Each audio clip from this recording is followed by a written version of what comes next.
Hello, guys. Good evening to all of you. Hope you all are doing well. Myself मुस्कान कैदाता। आज की इस video में हम नारीवाद की विचारधारा के बारे में जानेंगे। सबसे पहले समझते हैं नारीवाद के अर्थ को। नारीवाद राजनीतिक आंदोलनों, विचारधाराओं और सामाजिक आंदोलनों की एक श्रेणी है जो राजनीतिक, आर्थिक, व्यक्तिगत और सामाजिक लैंगिक समानता को परिभाषित करने, स्थापित करने और प्राप्त करने के एक लक्ष्य को साझा करती है।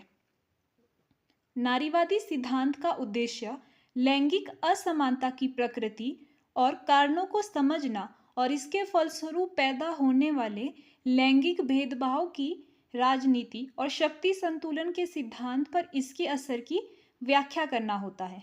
नारीवाद विचारधारा जो है उसका आरंभ इस विश्वास के साथ हुआ था कि स्त्री पुरुष के बीच जो है लैंगिक असमानता जो है वो समाप्त होनी चाहिए। जब स्त्री पुरुष के मध्य लैंगिक असमानता की भावना, लैंगिक असमानता का भाव अत्यधिक बढ़ गया था, उसके विरोध में नारीवाद की विचारधारा का उदय हुआ था, जो ये मानता था कि नारी और पुरुष दोनों बराबर है, दोनों को बराबर अधिकार मिलने चाहिए। उनकी प्राकृतिक असमानता को ध्यान में रखते हुए वे सामाजिक समानता की बात करता है। एक राजनीतिक अवधारणा के रूप में नारीवाद 20वीं शताब्दी की देन है। नारीवादी आंदोलन 1960 के दशक के बाद विभिन्न रूपों में उभरने लगा था। प्राचीन काल से ही नारी और पुरुष विवाद समाज में विद्यमान रहा है। जहां पर प्लेटो स्त्री पुरुष समानता को मान्यता देते हैं, वहीं स्त्री पुरुष को प्राकृतिक स्वभाव और क्षमता में समान मानते हुए समान शिक्षा की वकालत करते हैं। वो मानते हैं कि स्त्री पुरुष में क्या है, समानता के आधार पर उनको समान शिक्षा का अधिकार दिया जाना चाहिए। तो अरस्तु बात करते हैं कि स्त्री और पुरुष समान नहीं होते, उनमें काफ़ी असमानता होती है। जो पुरुष होते हैं वो स्त्रियों से उच्च स्थिति में होते हैं और स्त्री को वो हीन समझते थे और उनको दासों के समकक्ष रखते थे। मध्यकाल आते आते स्त्रियों की स्थिति में और ज़्यादा गिरावट आ गई थी और उसमें क्या हुआ कि नारी की स्थिति बहुत दयनीय हो गई थी। इसके विरोध में नारीवाद की विचारधारा का उदय हुआ। नारीवाद जो शब्द है उसका प्रथम बार प्रयोग काल्पनिक समाजवादी चार्ल्स फोरियर ने 1837 में किया था, जो कि मुख्य रूप से फ्रांसीसी भाषा से लिया गया था। 1960 के दशक में स्त्री पुरुष असमानता को सामाजिक पक्ष से एक समस्या के रूप में तो देखा जाता था, लेकिन राजनीतिक पक्ष में कोई महत्व नहीं दिया जाता था। उतना ज़्यादा उस समय उनको नहीं महत्व दिया जाता था। उन्हें जब 1960 का जब दशक था, जब पहले का दशक था, तब ये तो माना जाता था कि भाई हाँ, स्त्री पुरुष की ये जो असमानता है वो समाज के लिए बुरी है, लेकिन राजनीतिक तौर पर भी इस प्रकार की असमानता को कोई स्वीकार नहीं करता था, क्योंकि राजनीति में महिलाओं की भागीदारी को उस समय एक कोई महत्व नहीं दिया गया था। इसके बाद 1970 के दशक आते आते लैंगिक असमानता के पहलू को राजनीतिक महत्व मिलने लगा। यानी कि तब बात हुई कि स्त्री पुरुष में जो है, जो राजनीतिक आधार पर उनकी भागीदारी है वो समान आधार पर सुनिश्चित की जानी चाहिए। उनको समान राजनीतिक आधार प्रदान होने चाहिए। सामाजिक, राजनीतिक और आर्थिक सब आधारों पर स्त्री पुरुष समानता की स्थापना की जानी चाहिए। 1792 में प्रकाशित vindication of the right of women, जो मैरी वॉल्सनक्राफ्ट की पुस्तक है, में नारीवाद के विचारों को व्यापक स्थान दिया गया। वॉल्सनक्राफ्ट के अनुसार महिलाओं को राजनीतिक अधिकार से वंचित करने का कोई भी तार्किक आधार नहीं है। हालांकि ये है कि स्त्री और पुरुष प्राकृतिक रूप से असमान है, अलग अलग है, दोनों की अपनी विशेषताएं और क्षमताएं हैं, लेकिन उसमें सामाजिक, आर्थिक और राजनीतिक आधार पर भिन्नता उत्पन्न करना ये समाज की गलती है, ये व्यवस्था की गलती है। इस तरीके की बात मैरी वॉल्सनक्राफ्ट के विचारों से हमें देखने को मिलती है और इन्हें ही क्या है, प्रथम नारीवादी विचारक कहा जाता है। मैरी वॉल्सनक्राफ्ट को जो नारीवाद विचारधारा है उसकी जननी कहा जाता है और जो वॉल्सनक्राफ्ट है वो मेनली उदारवादी नारीवादी थी। अब बात करते हैं कि जब 1970 के बाद की बात आई तो ये काफ़ी व्यापक स्तर पर नारीवाद की बात हुई। लेकिन बहुत पहले से ही इस बारे में सूक्ष्म रूप में बातें होती रहती थी। जैसे कि 1405 में इटली में एक बुक छपी थी, book of the city of ladies. उसमें जो आधुनिक नारीवाद है, उसके विचारों का एक पूर्ववर्ती विवरण हमको देखने को मिलता है। ऐसे ही सूक्ष्म तरीके के जो विचार है, जो सूक्ष्म रूप से समाज में पहले से विद्यमान थे, उन्हें 1700 के बाद और 1900 में जाकर काफ़ी ज़्यादा महत्व मिला और काफ़ी ज़्यादा क्या बोलते हैं, सकारात्मक प्रतिक्रिया मिली। नारीवाद आंदोलन की शुरुआत भी सबसे पहले अमेरिका से मानी जाती है, क्योंकि वहीं पर नारीवाद के बारे में बात करना शुरू हुई थी और उस दौरान अमेरिका ही ऐसा राष्ट्र था जो कि एक स्वतंत्र और एक स्थिर राष्ट्र के रूप में अपना अस्तित्व बना चुका था। नारीवाद की कुछ विशेषताएं हैं, जिसमें से कुछ आपको स्क्रीन पर दिख रही होगी। नारीवाद पितृसत्ता का विरोध करती है। पितृसत्ता वो व्यवस्था होती है जिसमें परिवार, समाज, राज्य और सरकार, उनका मुखिया जो है एक पुरुष होता है। महिलाओं को उसमें गौण स्थान प्राप्त होता है। वो पुरुषों की सत्ता का समर्थन करते हैं और नारीवाद उस पुरुष सत्तात्मक सत्ता का विरोध करती है। नारीवाद समानता के सिद्धांत से अंतर संबंधित है, जो ये मानती है कि स्त्री पुरुष में समानता निश्चित होनी चाहिए। स्त्री पुरुष की समानता को सुनिश्चित करने के लिए सबको सामूहिक रूप से कार्य करना चाहिए। लिंग आधारित भेदभाव को प्रोत्साहित करने वाली प्रथाओं और प्रणालियों का विरोध। नारीवाद विचारधाराएं जो भी चीज़ें, जो भी प्रथाएं और जो भी मान्यता और प्रणालियां लिंग आधारित भेदभावों को प्रोत्साहित करती है, उसका घोर विरोध करती है। जैसे कि पितृसत्ता, पितृसत्ता का भी इसीलिए विरोध करती है क्योंकि पितृसत्ता पुरुष के हित की बात करती है, लेकिन स्त्रियों के हित की कहीं बात नहीं करता वो। व्यक्तिगत अधिकारों और स्वतंत्रताओं का समर्थन। नारीवाद की ये विशेषता है कि ये व्यक्तिगत अधिकारों और स्वतंत्रताओं का समर्थन करता है। लैंगिक समानता के साथ साथ आर्थिक सुधार का आह्वान करता है। नारीवाद का जो विचार है, नारीवाद की विचारधारा नारी सशक्तिकरण का समर्थन करती है।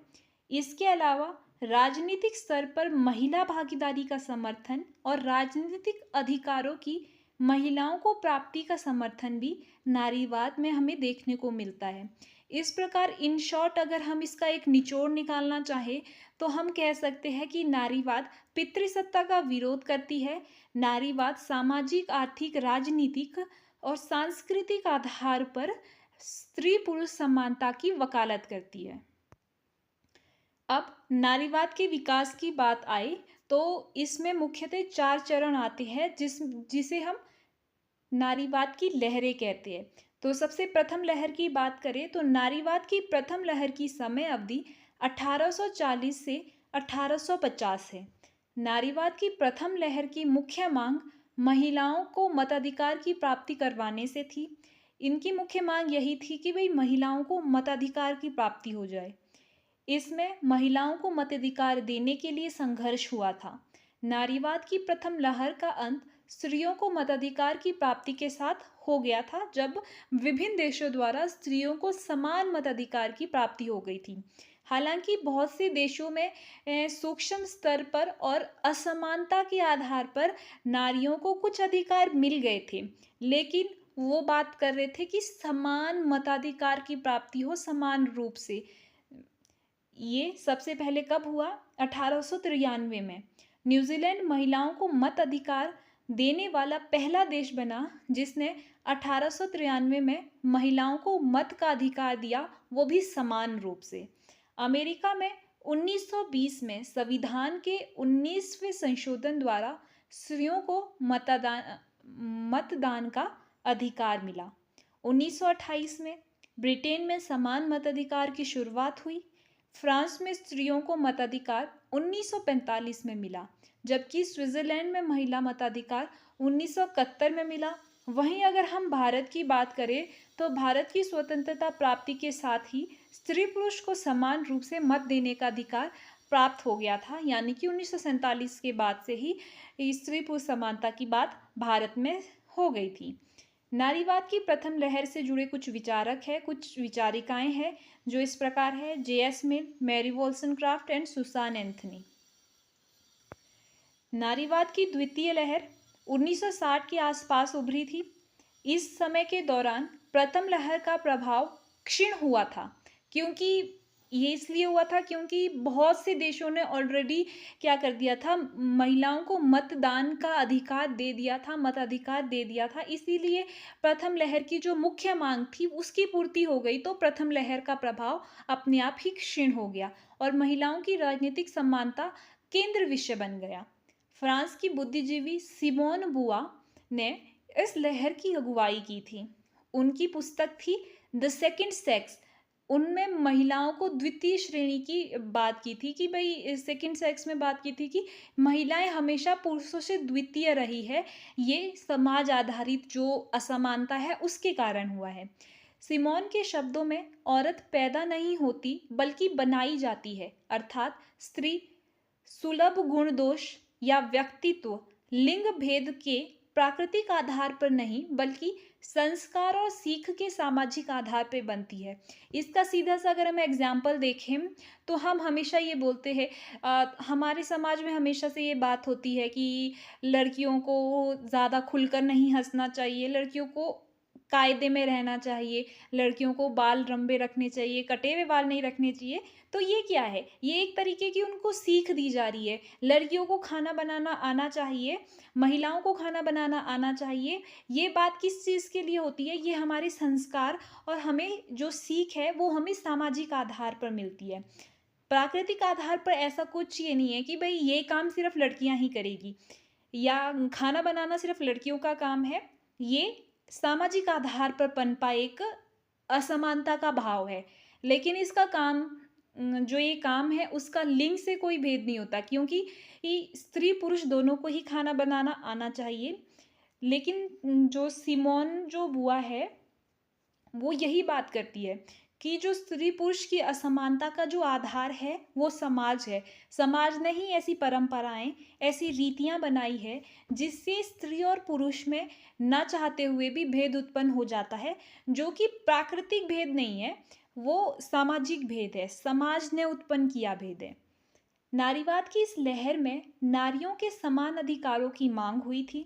इसमें आमूल परिवर्तनकारी स्वरूप का नारीवाद देखने को मिलता है, जो नारीवादियों की स्वतंत्रता और जो नारियों की स्वतंत्रता और समानता के लिए आंदोलनकारी भूमिका की वकालत करती है। नारीवाद की इस लहर का एक प्रसिद्ध नारा था, व्यक्तिगत ही राजनीतिक है।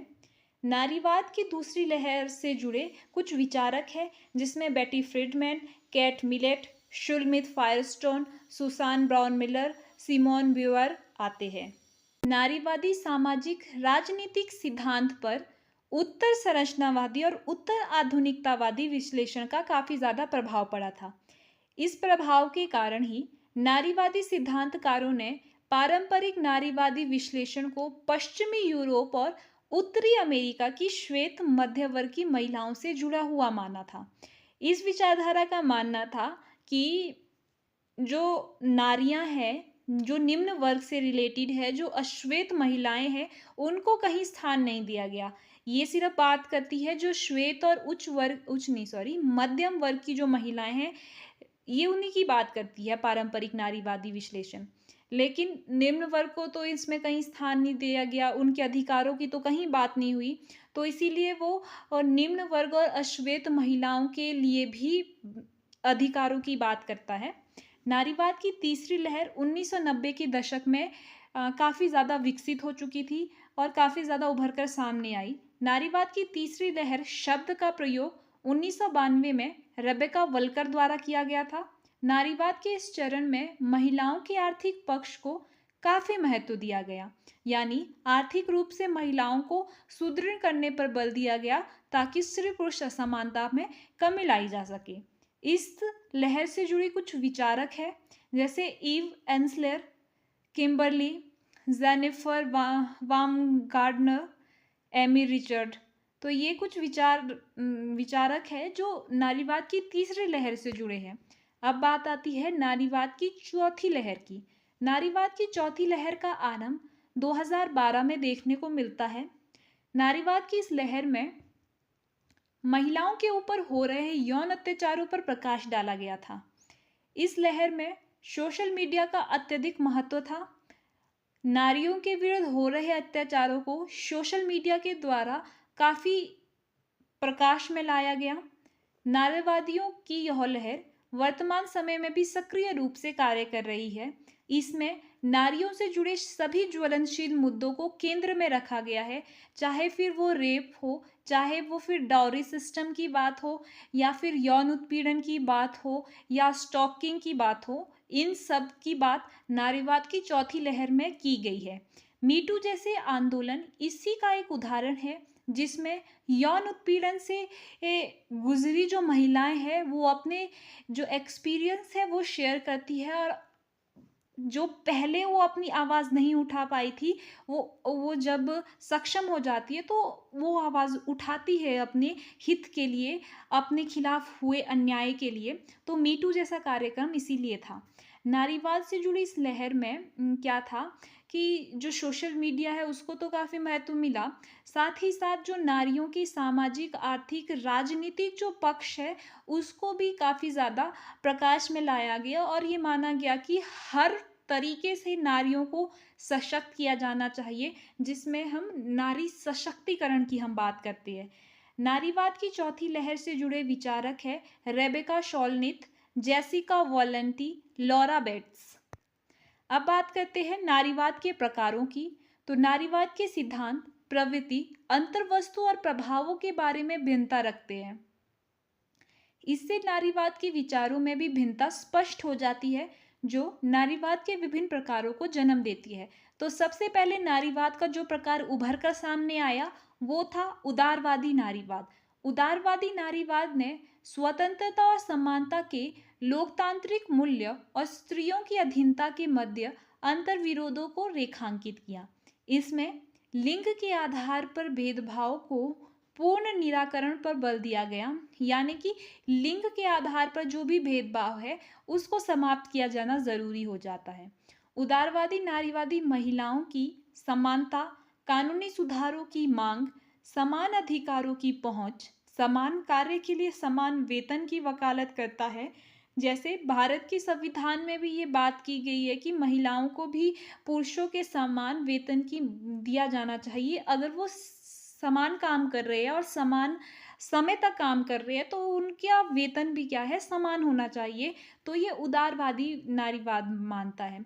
उदार ये इसीलिए है क्योंकि ये महिलाओं के उदार व्यक्तित्व के लिए, महिलाओं की आज़ादी, महिलाओं की स्वतंत्रता और अधिकारों की बात करता है। और ये हिंसक नहीं है, ये आंदोलन हिंसक नहीं है। अब बात आती है नारीवाद के सामाजिक मार्क्सवादी नारीवाद के प्रकार की। तो इसका संबंध उस विचारधारात्मक परंपरा से है जिसमें काल्पनिक समाजवाद से लेकर मार्क्सवाद तक के केंद्रीय तत्वों को लिया गया है। समाजवादी नारीवादी समाजवादी नारीवादी पूंजीवादी जो पितृसत्ता है उसका विरोध करते हैं। ये विचारक मानते हैं कि पूंजीवाद और पितृसत्ता आपस में क्या है, एक दूसरे से अंतर संबंधित होते हैं। पूंजीवाद और पितृसत्ता एक दूसरे को मजबूती देते हैं। जितना ज़्यादा मजबूत पितृसत्ता समाज होगा उतना ज़्यादा वहाँ पर पूंजीवाद का अस्तित्व देखने को मिलेगा। ये समाजवादी मार्क्सवादी विचारधारा के लोग मानते हैं। समाजवादी मार्क्सवादी नारीवादियों के अनुसार स्त्री पुरुष की असमानता का मूल आधार सामाजिक आर्थिक संरचना है, जो एक सामाजिक क्रांति के बिना समाप्त नहीं हो सकती।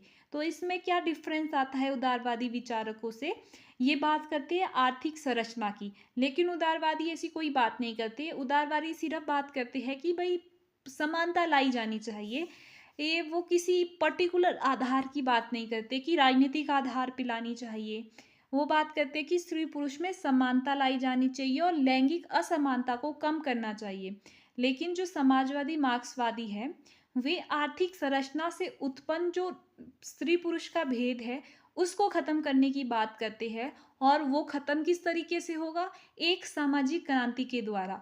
और क्रांति नहीं होगी तो ये भेदभाव भी समाप्त नहीं होगा, क्योंकि आर्थिक संरचना समाप्त नहीं होगी। ये समाजवादी मार्क्सवादी जो मानते हैं। फ्रेडरिक एंजल्स ने अपनी पुस्तक the origin of family, private property and the state 1884 में यह स्पष्ट किया कि स्त्रियों की स्थिति पूंजीवाद के विकास और निजी संपत्ति के आगमन के साथ पूर्णतः परिवर्तित हो गई है। यानी कि पूंजीवाद का विकास और निजी संपत्ति के आगमन से क्या हुआ है? स्त्रियों की स्थिति में गिरावट आई है, क्योंकि इससे पुरुष प्रधान जो समाज है उसकी बढ़ोतरी हो गई है, उसको मजबूती मिली है। अब बात आती है आमूल परिवर्तनवादी नारीवाद की, जिसे हम अति नारीवाद का सिद्धांत भी कहते हैं। इस सिद्धांत में पुरुषों द्वारा महिलाओं के उत्पीड़न को समाज में व्याप्त सब प्रकार की सत्ता संबंधों की गैर बराबरी की जड़ के रूप में देखा गया था। यानी कि ये सिद्धांत बात करता है कि जो महिलाओं का उत्पीड़न होता है वही गैर बराबरी की जड़ है।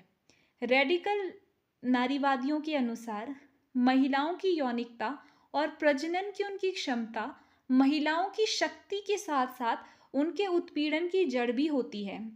और कहीं ना कहीं जो ये विचार है ये बहुत ज़्यादा प्रैक्टिकल है। ये बात वर्तमान समय की अगर हम नारियों के उत्पीड़न की बात देखें तो ये सच भी दिखती है। 1960 और 1970 के दशक के दौरान आमूल परिवर्तनवादी नारीवादी के विकास की 3 मुख्य पुस्तकें जिम्मेदार है जो नारीवाद को विकसित करती है, जिसमें सिमोन द बुआ की पुस्तक थी the second sex 1949, cat millet की सेक्सुअल पॉलिटिक्स 1970, शुलमित फायरस्टोन की the dialect of sex the case for feminist revolution 1972। Firestone के अनुसार वर्तमान व्यवस्था में छिटपुट सुधारों के बल पर स्त्रियों पर होने वाले अत्याचार की जड़ तक नहीं पहुंचा जा सकता। वो बात करते कि एक व्यापक स्तर पर जो है परिवर्तन किया जाना चाहिए, व्यापक स्तर पर क्रांति होनी चाहिए, आंदोलन होने चाहिए। और इसी के द्वारा क्या है, नारीवाद की जो विचारधारा है वो कहीं जाकर फिर स्थापित होगी। जो आमूल परिवर्तनवादी विचारक है वे मानते हैं कि घर महिलाओं के लिए आरामदायक प्रताड़ना शिविर है। आरामदायक प्रताड़ना शिविर किसने कहा है? आमूल परिवर्तनवादियों ने। तो ये आपको स्टेटमेंट बेस्ड क्वेश्चन में आ सकता है, इसीलिए कुछ कुछ की पॉइंट्स जो होते हैं वो हमेशा नोट करके रखिए कि किस विचारधारा के लोगों ने किस तरीके की बात की है। तो ये आरामदायक प्रताड़ना शिविर इसीलिए कहते हैं क्योंकि घर के अंदर क्या है, महिलाओं के साथ काफ़ी ज़्यादा भेदभाव होता है, उनका इमोशनली फिजिकली जो है शोषण होता है। ये आमूल परिवर्तनवादी विचारक मानते हैं। मैरी डेवी के अनुसार हम लोग एक महिला विरोधी समाज में रह रहे हैं जिसमें पुरुष सामूहिक रूप से महिलाओं का शोषण करते हैं। और ये बात कहीं ना कहीं सच भी लगती है कि जब महिलाओं के शोषण की बात होती है तो वहाँ देखा जाता है कि भाई पुरुषों का एक जो माइंड सेट है वो काफ़ी ज़्यादा इसमें महत्वपूर्ण भूमिका निभाता है। तो इससे लगता है कि पुरुष का जो सामूहिक रूप से जो है महिलाओं का शोषण होता रहा है समाज में। मैकिनिन ने भी कहा था कि पुरुष का प्रभुत्व महिलाओं पर घर में, बिस्तर में, रोजगार में, सड़क पर और पूरे जीवन पर है। तो वो हर जगह पर पुरुष प्रभुत्व की बात करते हैं कि भाई हर जगह महिलाओं को गौण बना दिया गया है, हर जगह महिलाओं को द्वितीय श्रेणी का लाभ बना दिया गया है। महिलाएं न अपने अधिकारों के बारे में बात कर सकती है, न महिलाएं अपनी हित की बात कर सकती है, अपने विकास की बात नहीं कर सकती, उसे चयन की स्वतंत्रता नहीं है। तो ये सब क्या है, आमूल नारीवादी विचारकों में आती है। आमूल नारीवादी जेंडर एक जो सॉरी आमूल नारीवादी जो है वो जेंडर को एक सांस्कृतिक संकल्पना के रूप में देखते हैं जिसमें समाज द्वारा महिला पुरुष के लिए अलग अलग भूमिकाएं निर्धारित कर दी जाती है। स्त्री पुरुष के विभेद जो है राज्य और समाज द्वारा ही निर्मित होते हैं। ये आमूल परिवर्तनवादी नारीवादी मानते हैं। इस विचारधारा के अनुसार जब तक सामाजिक और सांस्कृतिक भेदभाव महिलाओं के साथ होते रहते हैं तब तक सार्वजनिक और राजनीतिक जीवन में महिलाओं की भूमिका द्वितीय ही होगी। यानी कि जब तक समाज महिलाओं को समान अवसर की उपलब्धता नहीं कराता, जब तक समाज में ये बात रहेगी कि भई महिलाओं को हमेशा पुरुषों के पीछे चलना चाहिए, तो समानता की बात वहाँ ऑब्वियस सी बात है कि नहीं की जाएगी। तो इस विचारधारा को समाप्त किया जाना चाहिए। जैसे भारत में अगर एग्ज़ाम्पल दें तो पहले बात करते थे कि अ, जो पति है वही सब कुछ होता है, ठीक है? पति की हर बात मानना पत्नी का धर्म होता है। तो वहाँ पे क्या होता है कि भई पति चाहे जो मर्ज़ी करे, पत्नी को उसका साथ देना होगा। चाहे वो फिर उसको उसके साथ गलत व्यवहार करे, उसको शारीरिक रूप से प्रताड़ित करे, उन सब में क्या बोलते हैं कि भई ये पति का अधिकार है। तो यही जो हमारी जो सीख है, जो हमें दी गई है कि भई हमेशा पुरुष स्त्री से ज़्यादा बलवान होता है, स्त्री से ज़्यादा महत्वपूर्ण होता है, समाज के लिए पुरुष ज़्यादा महत्वपूर्ण है। ये विचारधारा जब तक समाप्त नहीं होगी, तब तक महिलाओं की समानता की बात एक कोरी कल्पना के रूप में हम देख सकते हैं। अब बात करते हैं नारीवाद के मुख्य विचारकों की। तो उसमें सबसे पहले मेरी वॉल्सनक्राफ्ट आती है, जिन्हें उदारवादी नारीवादी विचारधारा की जननी माना जाता है। यह स्त्री और पुरुष के मध्य समानता की समर्थक है। मैरी वॉल्सनक्राफ्ट के अनुसार यदि स्त्रियों की शिक्षा के समान अवसर प्राप्त हो तो राजनीतिक स्तर पर और सामाजिक स्तर पर लैंगिक भेदभाव को समाप्त किया जा सकता है, क्योंकि शिक्षा क्या है, महिलाओं को जागरूकता प्रदान करेगी। महिला अपने अधिकारों, अपने हित और उनको जो सरकार द्वारा दिएगी जो बेनिफिट्स है, उसके लिए वो क्या होगी, जागरूक होगी। अगर वो जागरूक हो जाएगी तो राजनीतिक और सामाजिक आधार पर अपने साथ हो रहे प्रत्येक तरह के भेदभाव के खिलाफ आवाज़ उठा सकती है, और इससे क्या होगा, फिर लैंगिक भेदभाव को समाप्त किया जा सकेगा। मैरी ने स्त्रियों के लिए शिक्षा, मताधिकार, संपत्ति, सार्वजनिक रोजगार संबंधी जो नागरिक राजनीतिक अधिकार है उसकी मांग की थी। ये बात करते हैं कि भाई महिलाओं को शिक्षा का अधिकार मिलना चाहिए, मताधिकार मिलना चाहिए, संपत्ति का अधिकार मिलना चाहिए, सार्वजनिक रोजगार संबंधी जो भी अधिकार है वो महिलाओं को मिलने चाहिए। ईमा गोल्डमैन मैरी वॉल्सनक्राफ्ट को स्त्री जाति की अग्रदूत कहती है। मैरी वो पहली राजनीतिक सिद्धांतकार थी जिसने आलोच्य रूप में व्यवस्थित तरीके से सेक्सुअलिटी, विवाह, श्रम का लैंगिक विभाजन और नागरिकता को अंतर संबंधित किया। ये कैरोल पेटमैन का विचार है मैरी वॉल्सनक्राफ्ट को लेकर।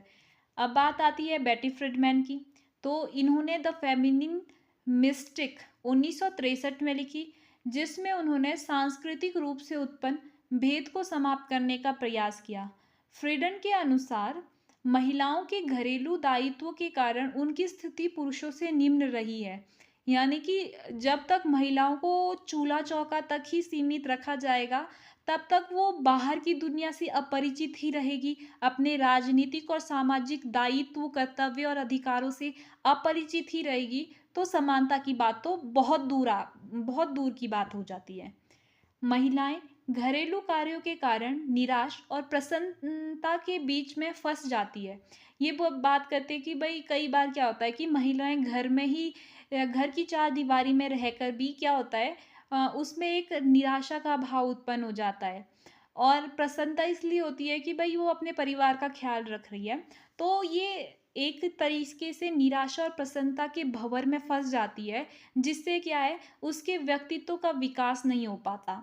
उसके बेटी फ्रीडमैन जो है, फ्रीडमैन नहीं सॉरी, बेटी फ्रीडन जो है, उनके अनुसार यदि महिलाएं पारंपरिक नारीत्व की धारणा से बच जाती है तो वास्तव में महिला होने का आनंद ले सकती है। इसका सीधा सा तात्पर्य ये है कि भाई जब तक वो ये मानती है कि भाई महिलाओं को घर की चारदीवारी के अंदर ही रहना चाहिए, चूल्हा चौका ही करना चाहिए, तब तक वो समानता की बात नहीं कर सकती। जब वो इस विचारधारा से ऊपर उठ जाएगी, तब वो महिला होने के नाते जो महिला अधिकार है उससे परिचित होगी। इसके लिए फ्रीडन महिला मताधिकार और पुरुषों के समान अधिकारों की वकालत करती है, जिससे सार्वजनिक जीवन में समानता का सिद्धांत व्यवहारिक रूप से लागू हो पाएगा। जे.एस. मिल भी एक नारीवादी थे। जे.एस. मिल एक नारीवादी विचारक रहे जिन्होंने नारियों के हित के विषय में अपने विचार व्यक्त किए। मिल की प्रसिद्ध पुस्तक थी द सब्जेक्शन ऑन विमेन, 1869 में लिखी उन्होंने, जिसमें उन्होंने स्त्री पुरुष के संबंध की बात की थी। मिल के अनुसार स्त्री पुरुष का संबंध मैत्री पर आधारित होना चाहिए, ना कि प्रभुत्व लालसा की धारणा पर। मिल मुख्य रूप से विवाह कानूनों में सुधार और महिला मत अधिकार का समर्थन करते हैं। मिल ने सुयोग्य और प्रतिभाशाली महिलाओं को समान अवसर देने की वकालत भी की है। सिमोन द बुआ की बात करें तो बुआ भी नारीवादी विचारधारा से संबंधित है। उनकी प्रसिद्ध पुस्तक है द सेकंड सेक्स। इस पुस्तक में उनके नारीवादी संबंधी विचार हमको स्पष्ट होते हैं, जिसमें वो कहती है कि स्त्री पुरुष का भेद सामाजिकरण का परिणाम है। जो हमने पहले ही बात की कि भाई समाज ने हमारे में क्या कर दिया है, भेद उत्पन्न कर दिया है कि लड़के घर का काम नहीं करेंगे, लड़कों का काम किचन में नहीं होता, सिर्फ लड़कियों का काम किचन में होता है। ये क्या है, सामाजिकरण का ही परिणाम है। एक तरीके से अगर लड़कियों को अच्छा खाना बनाना आता है तो ही उनकी गृहस्थी अच्छी चल सकती है। तो ये एक सामाजिकरण का परिणाम है, ये समाज द्वारा उत्पन्न विभेद है। इसीलिए सिमोन सामाजिकरण द्वारा लाए गए भेद को समाप्त करने पर बल देती है। इसीलिए उनका प्रसिद्ध कथन है कि भाई नारी पैदा नहीं होती बल्कि बनाई जाती है, क्योंकि हम उनको बचपन से ही ऐसी परवरिश, ऐसी सीख देते हैं जो नारी को नारी बनाती है। एक्चुअली वो गलत विचारधारा है कि भाई नारियों को एक तरीके से एक सांचे में डालने की हमेशा से ही बात होती है कि भाई हमेशा उसको यही बोला जाता है कि दूसरे घर जाना है, यानी कि जो उसका पिता का घर होगा वो उसका घर नहीं होगा, उसको शादी करनी है, किसी और की गृहस्थी बसानी है, तो उसको एक सांचे में बचपन से डालना शुरू हो जाते हैं। तो इसीलिए ये बात की जाती है कि नारी पैदा नहीं होती, बनाई जाती है। शुलमित फायरस्टोन की बात करें तो फायरस्टोन प्रसिद्ध अमेरिका लेखिका और आमूल परिवर्तन उग्रवादी विचारधारा से संबंधित है। इनकी नारीवाद से संबंधित प्रसिद्ध पुस्तक द डायलेक्टिक ऑफ सेक्स 1970 है। शुलमित के अनुसार समाज में जितनी भी प्रकार का उत्पीड़न पाया जाता है, नारीवाद उनका बुनियादी रूप है। यानी कि जिस प्रकार का भी उत्पीड़न होगा, सबसे बुनियादी रूप क्या है, नारीवाद ही है। नारीवाद विचारक शुलमित फायरस्टोन स्त्रियों को ऐतिहासिक दृष्टि से पहला उत्पीड़न समूह मानती है, क्योंकि वह मानती है कि महिलाओं के साथ ही बहुत ज़्यादा उत्पीड़न हुआ है, महिलाओं के साथ ही बहुत ज़्यादा शोषण हुआ है। साथ ही शुलमित स्त्रियों की पराधीनता के जीव वैज्ञानिक आधार की प्रधानता को स्वीकार करती है। वो बात करती है कि भाई जो स्त्रियों की पराधीनता है वो जीव वैज्ञानिक आधार पर है, जो उनकी प्रधानता है जीव वैज्ञानिक आधार पर है। तो ये क्वेश्चन भी आपसे आ सकता है, इसीलिए आप इसको ध्यान में रखिए। ये की पॉइंट याद रखिए कि किसने जीव वैज्ञानिक आधार पर प्रधानता की बात की है। केट मिलेट की बात करें तो मिलेट एक उग्रवादी नारीवादी विचारिका है। इनकी नारीवाद से संबंधित प्रसिद्ध पुस्तक सेक्सुअल पॉलिटिक्स है। इसमें मिलेट ने राजनीति को नारीवादी दृष्टिकोण से परिभाषित किया है और कहा है कि राजनीति शक्ति संरचना पर आधारित संबंध है, जिसमें एक समूह द्वारा दूसरे समूह को नियंत्रित करने का प्रयत्न किया जाता है। सरकार और नागरिकों के मध्य संबंध, कर्मचारियों और मालिकों के मध्य संबंध, यहाँ तक कि परिवार और में पति पत्नी के मध्य का संबंध, पिता और बच्चों के बीच का संबंध सब राजनीतिक क्षेत्र के अंतर्गत आता है। इसीलिए केट मिलेट का प्रसिद्ध कथन था, व्यक्तिगत ही राजनीतिक है। जो व्यक्तिगत है वो राजनीतिक है, यानी कि वो व्यक्तिगत और राजनीतिक जीवन को आपस में जोड़ देती है, मिक्स कर लेती है। हैरियट टेलर एक उदारवादी नारीवादी विचारक है। इनकी प्रसिद्ध पुस्तक एनफ्रेंचमेंट ऑफ वुमेन 1851 में लिखी गई थी। हैरियट विवाह और तलाक के संबंध में विचार प्रकट करते हुए कहती है कि महिलाओं को कुछ ही बच्चे पैदा करने चाहिए। उनके अनुसार यदि तलाक की स्थिति हुई तो महिलाओं को ही बच्चों को अकेले पालना होगा, उसका दायित्व महिलाओं का होगा। हैरियट लैंगिक समानता लाने के लिए महिलाओं को पुरुषों के समान शिक्षा के अलावा राजनीतिक और आर्थिक अवसर की प्राप्ति के बारे में भी स्पष्ट विचार प्रस्तुत करती है। उनके अनुसार पत्नी तभी पति के समकक्ष हो सकती है जब वो घर के बाहर काम करके परिवार में आर्थिक रूप से योगदान दे। इसके लिए टेलर महिलाओं को घरेलू कामकाज और बच्चों के पालन पोषण से भिन्न कार्य करने की वकालत करती है और बात करती है कि इसके लिए घर पे क्या है, घर पे जो नौकर होते हैं उनकी बात करती है हैरियट टेलर। हैरियट टेलर बात करती है कि आर्थिक रूप से महिलाओं का सशक्तिकरण होना चाहिए, तभी जाकर नारी और पुरुष के मध्य समानता की बात हो सकती है। कैरोल पैटमैन एक नारीवादी विचारिका है। नारीवाद से संबंधित उनकी पुस्तक थी द सेक्सुअल कॉन्ट्रैक्ट।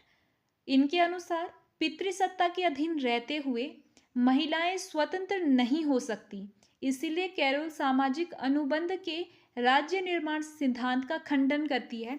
तो ये भी याद रखिएगा कि सामाजिक अनुबंध के राज्य निर्माण सिद्धांत का खंडन किसने किया है, तो वो कैरोल पैटमैन ने किया है। कैरोल के अनुसार महिलाओं की वर्तमान स्थिति प्राकृतिक ही है, क्योंकि उनके लिए चयन की स्वतंत्रता ना मात्र की है, वह अपने शरीर पर भी स्वतंत्र नहीं है, उस पर भी क्या है, पुरुषों का आधिपत्य बन जाता है। पुरुष अपने आप को स्त्रियों पर अपने आधिपत्य प्रभुत्व की बात करते हैं। कैरोल के अनुसार लिंग और सेक्स के आधार पर ठीक उसी प्रकार से शोषण होता है जैसे अन्य प्रजातीय आधारों पर। कैरोल गिल्गन के अनुसार क्या है, उन्होंने इंडिफरेंट वॉइस लिखी है। उनके अनुसार क्या है, पुरुष और महिलाओं का चिंतन भिन्न भिन्न होता है। जहाँ पुरुष न्याय को ज़्यादा महत्व देते हैं तो महिलाएं न्याय और देखभाल दोनों को महत्व देती है। कैरोल गिल्गन ने क्या बात की है, महिलाओं की परंपरागत घरेलू भूमिका की बात की है, जिसको वो मान्य नहीं मानती। वो मानती है कि भाई सिर्फ महिलाओं की घरेलू भूमिका को महत्व देना समानता को लाने में सक्षम नहीं होगा। वो बात करती है कि महिलाओं को घर तक सीमित रखने से असमानता को बढ़ावा मिला है, महिलाओं की स्थिति में गिरावट आई है। पंडिता रमाबाई पहली भारतीय नारीवादी माना जाता है इन्हें। इनकी प्रसिद्ध पुस्तक थी the high cast Hindu women, जिसमें हिंदू स्त्री जीवन का इन्होंने आलोचनात्मक मूल्यांकन किया है। रमाबाई ने पितृसत्ता का विरोध किया है और साथ ही लैंगिक समानता पर बल दिया है। तो ये कुछ पुस्तकें हैं जो महत्वपूर्ण हैं, जैसे जूलियट मिशेल की पुस्तक है विमेन स्टेट 1971 और feminine sexuality 1985। Susan Brownmiller की बुक है against our will 1975। Rebecca Solnit की बुक है man explain thing to me 2014 में लिखी गई है। ईव एंसलर की बुक है the vagina monologues 1966, the gorilla girls 1998। Laura Bates की है एवरीडे सेक्सिज्म 2016 की। कैट मिलेट की है सेक्सुअल पॉलिटिक्स 1970। सिमोन डी बुआ की है द सेकंड सेक्स 1949। जमाइन ग्रीर की है द फीमेल एंज 1970। कैथरीन मैकिनन की है sexual harassment and working women 1979। Towards a feminist theory of state 1989। और एक और जो क्वेश्चन है ये आपको प्रीवियस ईयर में आया था, मैंने इस वीडियो में कवर नहीं कराया इसीलिए इसका स्क्रीनशॉट है। आप देख सकते हैं क्या है, निम्न में से किसने नारीवादी दृष्टिकोण से है निम्न में से किसने नारीवादी दृष्टिकोण हंस मॉर्गेंथो के 6 प्रिंसिपल ऑफ पॉलिटिकल रियलिज्म का पुनर्निरूपण किया है। तो ये बात करते हैं कि जो मॉर्गेंथो का जो 6 प्रिंसिपल है उसका विरोध किस नारीवादी विचारक ने किया था, तो इसका आंसर है जे.एन. टिकनर ने। ठीक है, हंस मॉर्गेंथो के 6 प्रिंसिपल ऑफ पॉलिटिकल रियलिज्म का नारीवादी दृष्टिकोण से पुनर्निरूपण जो है जे.एन. टिकनर ने किया था। उनके अनुसार ये था कि जो ये 6 प्रिंसिपल मॉर्गेंथो ने दिए हैं ये पुरुष सत्ता की बात करते हैं, पुरुष सत्ता को ध्यान में रख के किए गए हैं। ठीक है, तो इसका नारीवादी आधार पर पुनर्निरूपण करती है जे एन टिकनर की प्रमुख पुस्तकें gender in international politics 1992, Morgenthau's principle of political realism 1917, you just don't understand 1997 है। टिक्टर ने मॉर्गेंथो के विपरीत मानव स्वभाव को अच्छा माना। उनके अनुसार संघर्ष करना पुरुषों का स्वभाव होता है, महिलाओं का नहीं। महिलाएं तो हमेशा सहयोग की बात करती है, शांति की बात करती है। उन्होंने अंतर्राष्ट्रीय राजनीति में नैतिकता को भी बढ़ाने का समर्थन किया है। और नैतिकता कब बढ़ेगी? जब अंतर्राष्ट्रीय राजनीति में महिलाओं की भागीदारी सुनिश्चित होगी। तो ये बात करती है कि भाई जो भी संघर्ष की स्थिति अंतर्राष्ट्रीय राजनीति में होती है वो इसीलिए है क्योंकि पुरुषों का स्वभाव ही संघर्ष करने का होता है। लेकिन अगर वहीं महिलाओं के स्वभाव की बात करें तो वो सहयोग और शांति की बात करती है। और अगर महिलाएं अंतर्राष्ट्रीय राजनीति में आई तो उससे कहीं ना कहीं अंतर्राष्ट्रीय राजनीति की नैतिकता में बढ़ोतरी होगी और एक स्थिरता पैदा होगी राजनीति में। ये प्रीवियस ईयर क्वेश्चन है, इसका आंसर आप मुझे कमेंट बॉक्स में कमेंट कीजिएगा। निम्न में से किस पहलू का बचाव जे.एस. मिल द्वारा किया गया है? महिलाओं के अधिकार, बेंथम का समग्र उपयोगितावाद, विवाहित महिला संपत्ति विधेयक या पितृसत्तात्मकता। ठीक है, तो इसमें से आपको मुझे बताना है कि कौन सा सही है, कौन सा गलत है। ये निम्न विचारकों में से कौन से विचारक महिला समानता में विश्वास नहीं रखते? प्लेटो और मिल, अरस्तु हेगल, मिल मैरी वॉल्सनक्राफ्ट, प्लेटो और मैरी वॉल्सनक्राफ्ट। ये सब मैंने आपको इस वीडियो में कवर करा दिया। अगर आपने वीडियो पूरी अच्छे से देखी है तो यह क्वेश्चन आप 110% सॉल्व करोगे। इसके अलावा पुस्तक एस्केप फ्रॉम फ्रीडम के लेखक कौन है बताना है। हर्बर्ट मार्क्यूज है, एरिक फ्रॉम है, जुर्गन हैबरमास है या थॉमस फ्रीडमैन है। ये मैंने आपको फ्रीडम वाले लिबर्टी वाले चैप्टर में कंप्लीट कराया होगा। इसके अलावा नव मार्क्सवाद से संबंधित कौन से विचारक नहीं है ये आपको बताना है।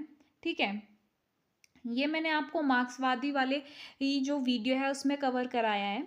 तो इन सब के आंसर आप मुझे कमेंट बॉक्स में कमेंट कीजिएगा। वीडियो अच्छी लगी हो तो शेयर कीजिएगा, लाइक और कमेंट कीजिएगा। Thank you.